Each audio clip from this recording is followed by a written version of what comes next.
Companies always say they about diversity and inclusion, but are they really about that? Think about the company that you work for. It says that diversity and inclusion are two different things, but they interconnected. Diversity is about the representation or the makeup of where you work at. Is it really diverse? It says inclusion is about how well the contributions, presence, and perspectives of different groups of people are valued and integrated into an environment. Do you see that at your current place of employment? Do you feel that the contributions, the presence, and perspectives of other groups are valued and integrated into that environment in your workplace? Because if you don't, then it sounds like where you work needs help really having a workplace that supports diversity and inclusion. When employees don't feel that their ideas, presence, or contributions are truly valued or taken seriously by their organization, it will impact the net promoter score of that business. It will affect the growth of that business. It will impact the success of that business. When employees don't feel valued or don't see an accurate representation of themselves in a company, they won't recommend that company to their family or friends, and their family and friends won't recommend that company to anybody else. At the rate that these companies want to grow and generate high profits, you would think they would understand the importance of having real diversity, not just cherry pick a couple of non-white employees for first level, second level management roles, but I'm talking about diversity in the boardroom around people that make decisions about what CEO they're going to select to run their company. Wherever you work at, I challenge you to take a look at the board of directors that run that company. Feel free to comment, tell me if you see diversity at the board level, not the low management level, but at the board level. And I'm not talking about that uppity black dude. I'm talking about a real social justice, community advocate, senior board member that can impact change in the structure of a company, that can impact change in the system of how things are ran at a company. I'm talking about a real proud black man or black woman who refuse to kiss butt to get to a position, but just coming with a pure skill, pure knowledge, and capability to perform a task at the executive level that will speak up to the higher powers. Because until they get that, these unfair structures and the systemic way that things are ran, they'll never change. The people in the higher up, they'll continue to get big bonuses and run their own businesses to the ground intentionally because they know under the business models that they have now, they can accomplish diversity and inclusion. Ultimately, that business will be impacted by that, and that business will start laying off employees or the business shutting down, going bankrupt, because the business model nowadays calls for real diversity and inclusion. So again, whatever company you work at, look at the structure of it. Look at the first level management. Look at the second level management, third level, and on up. Go to your company website. Look at the board of directors. Look at their credentials. Do it look like they'll be a person that will represent things that you care about? Things that impact you in your community.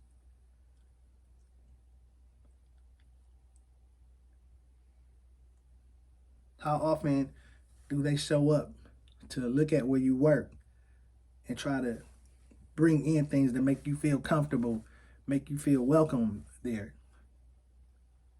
How often do they do outreach to the community and let the community know that they're not there to just exploit and make money off of your community, but they want to be involved? That's what real diversity looks like. Your company not doing that, they generate millions and millions of dollars, but they don't seem to really be in touch with what matters to you. They don't care about, when they doing customer appreciation day or employee appreciation day, but they're not, coming to the office that you work and making it look like they appreciate your cultural background. Then they don't mean it when they say that they are advocates of diversity and inclusion. And you should write letters. You should reach out. You should comment and let it be known that your company that you work for don't mean that. They don't strive for real diversity and inclusion, and they, just like any other company, they want the money. And I want you to think about why companies are so rigid about, or educate me about why companies are so rigid about bringing people on the board of directors and having senior management that are really from a diverse background. They make it seem like these roles are so complex that they don't trust someone from another ethnicity with cultural beliefs that are strong, that they can perform those tasks at the executive levels. To me, it's a racist thing to think that because I may be from a certain cultural background, that I don't know how to separate personal interests from business interests. The biggest companies, their boards are still non-diverse and non-inclusive. And the people that they cherry pick to make it look like there's some diversity there,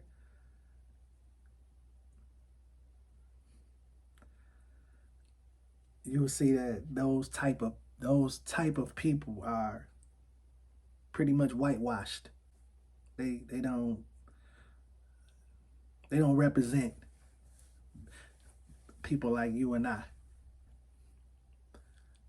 More often than not, if you talk to that black person at that board, that's on that board, they won't admit that there's a racial problem in America. They won't admit that there's a discrimination problem in America, or the structure of the company is built on concepts that are oppressive.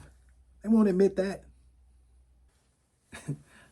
They would get to acting like Steven and Django so fast. They'll be like, I know such and such, Mr. Charlie, he a good person. Or they'll start bringing up all these white people and vouching for them. They would never admit that there's a problem with white privilege or a lot of the pay disparities and pay gaps that we go through. And man, they get to copping out so fast and trying to make you think you crazy, and trying to make you feel like you the racist one for even thinking that way. So that's what I'm saying. The people that they got on the boards, they not representative of the people, the real black people. They made it. They get to go sit at the table, and that's good enough for them. They're not thinking down the line who's coming next and paving the way, for the next young black CEO at a major company, the next young senior management of a major company. Yeah, we can start our own businesses, but why? It's a lot of companies right now that need to be restructured, rebuilt, and for long-term success. but it has to be done the right way, having the real uncomfortable conversations, having the real analytics done fair and square and changed for improvement. That's how you get to sustain a business, a reputable business, by allowing that structure change, allowing that systemic change to go down. And but nowadays these CEOs that they have now, they don't care nothing about running their own companies into the ground. The board of directors, they don't care nothing about protecting that company and restructuring that company so it can win. They take their bonuses, they'll shut down, they'll move on to another organization and ruin that one before they really allow true diversity and inclusion to happen.